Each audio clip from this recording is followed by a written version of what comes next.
What's going on, everyone? This is Daryl Andrews, Coach D. Have not been on any of my streams in a while. um, Man, we have been so busy. Words can't describe how busy we've been. Business is fantastic. We've been able to, you know, work with a lot of organizations and agencies and corporations and businesses. And man, I'm telling you now, it's been amazing. And so I haven't been on in a while. So I said, let me go on and just kind of catch up with everyone and share some thoughts. Many of you know that we have been doing a lot of work in the area of diversity, equity, and inclusion. We've been doing it for a while, but as you know, for the last year, it's been a kind of on the top of everyone's minds. And so I would say the number one job opportunity nowadays, chief diversity officer. It's like everybody's being hired to be a chief diversity officer now, which is good. It means that companies are saying we need to do something, and so they're paying attention and they're making things happen. So this is an unusual time for me to be on. I'm only going to be on for a short period of time. I have a meeting with a dear friend at 11, and so I'm going to keep this brief. As you can see, I'm away at a hotel. Welcome back to normalcy with some of this stuff. But I still do 95% of my stuff virtual, and it's going to stay that way. And the reason why I feel as though as an organization, a company, we're able to have greater impact virtually than we were live because we're able to reach so many people worldwide. And so for me, I don't even want to go back to live programs, even though on occasion we do some. But the reality is we found that this works. And so, but I want to talk about something that, and I don't want to take credit for it at all because it's not mine, but it's one of my business partners' statements. His name is Pierre Campbell. And just look him up on LinkedIn and, Pierre Campbell at Pierre Camp, the Leadership Network, and just a phenomenal consultant, coach, trainer, doing a ton of work in the DEI space, allyship, a variety of different locations. He's kind of landed his ship, and but also a lot in the area of leadership. But he said something I think that anyone that's doing any kind of work in DEI space, and most folks know my sliver of the pie primarily is racial equity, but he said something that is so critical to success with DEI. And now what I want to say to you is not something you can just take and run with, to be honest with you. It's something you got to take and digest, analyze, and maybe even get consulting for. And he's really good at that. Is that, diversity is a human relations issue first. Diversity is a human relations issue first.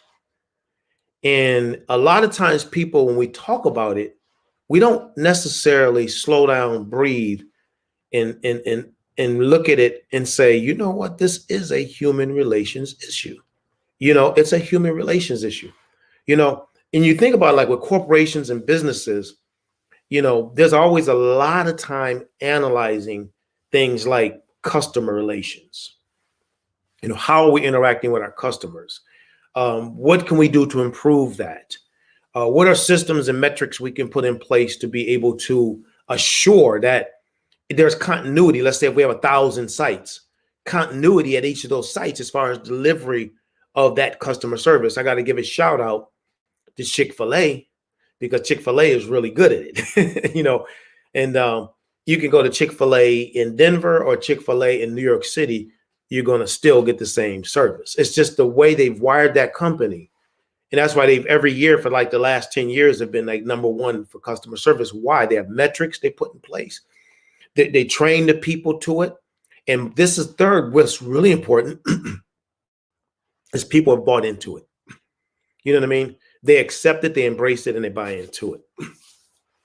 Some companies have been really good with vendor relations. They understand the importance of their vendors. They want to make sure that their vendors are, taken care of. I've had customers that are just fantastic when it comes to the way they interact with us. Now, there's other customers who have made my life miserable. I'll be honest with you, have made my life miserable because of the way they treat their vendors, the way they communicate with their vendors is so disrespectful.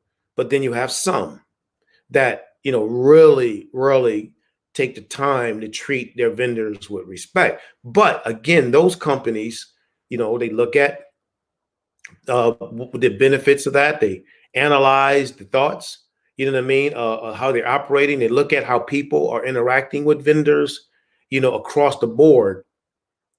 They're looking at their vendor relations.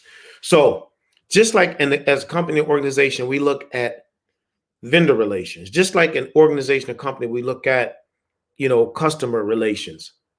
When you look at diversity, one way to make that fit in is human relations, because in the diversity sphere of life, what you find is not just recently experienced something. I'll be honest with you, I saw it firsthand, with a company that I'm working with, where people just feel comfortable, talking to their employees any certain way or treating people any certain way, totally with disrespect because a lot of times it's related to who they're talking to. It could be typically a person of color, it could be a female, it could be, across the board.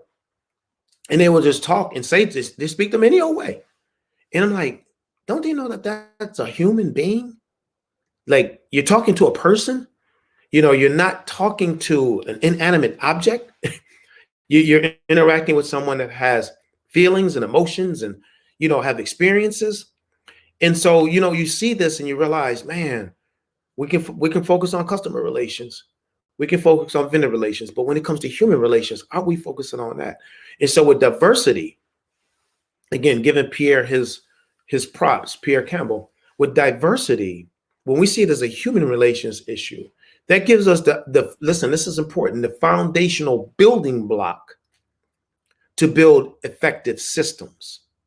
Now, that sounds easy, but it's not, okay?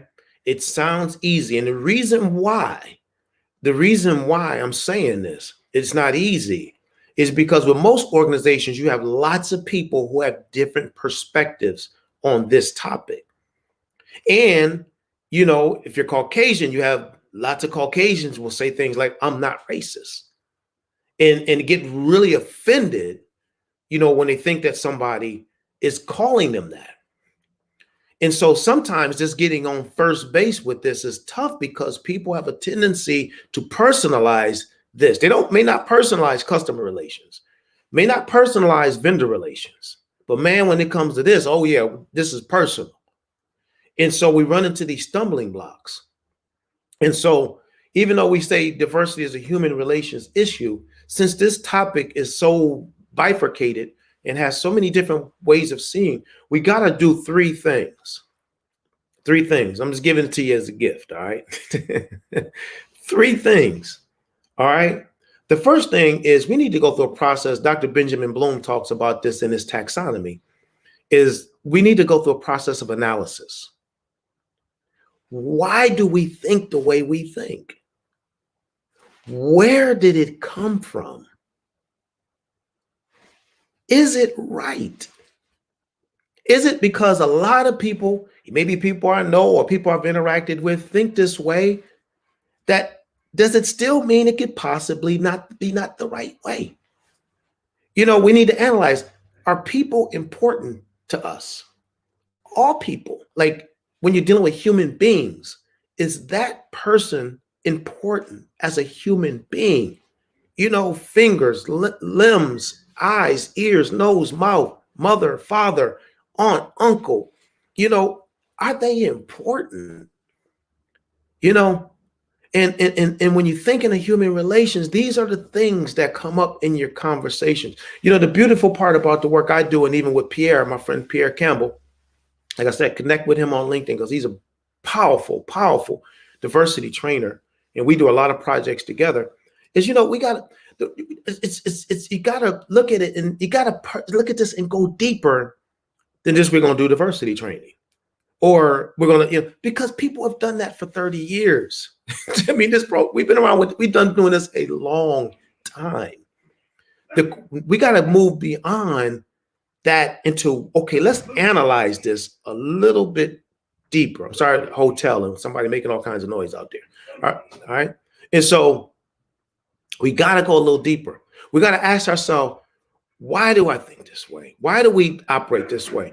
Are we truly, looking at the impact of our decisions on our employees, on our customers, on our community, and then on a personal level, you know, why do I think the way I do, and where did it come from? Is it right? Because until I go through this process of analysis, anything we do is an exercise in futility. We just doing it. And this is not a subject in which we just do. You got to analyze. I would even take the Dr. Bloom's model and put a little bit more in it. You got to analyze, you need to synthesize, and you need to judge, evaluate. He talks about the 3 highest levels of critical thinking. When we do work with people, we're going through a process of analysis. We're doing the critical thinking model. We're also doing the emotional intelligence model, because we got to be able to get a grip of our emotions in order to move forward as well.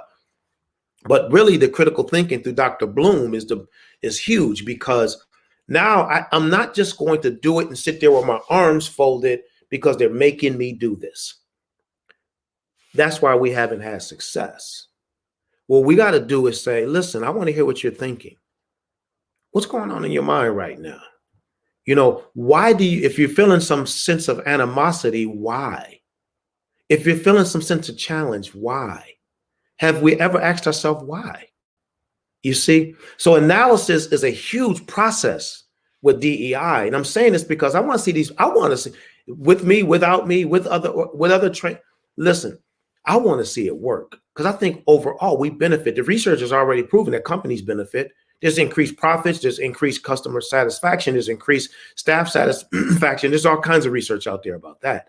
But I want to see the success so we can see a higher level of achievement, a higher level of opportunities.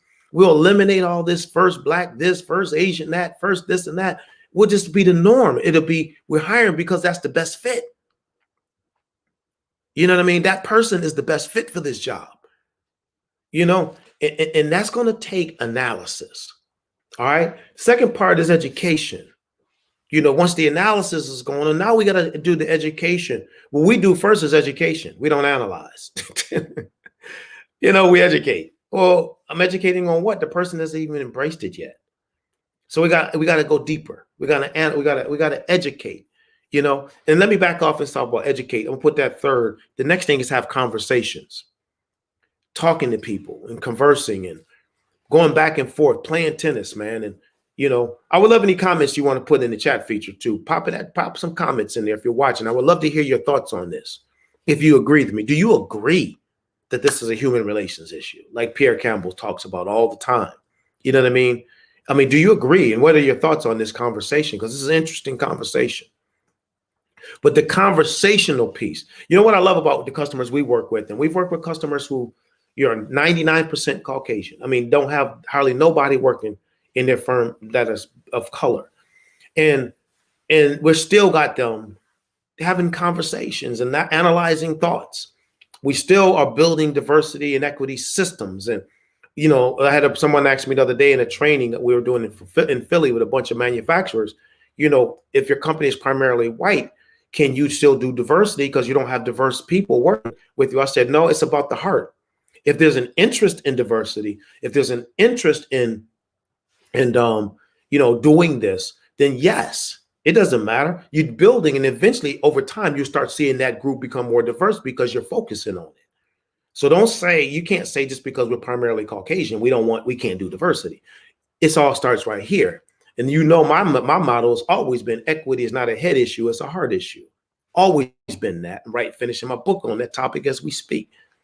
And so the reality is we need to understand that the conversations are necessary to be able to get people to talk.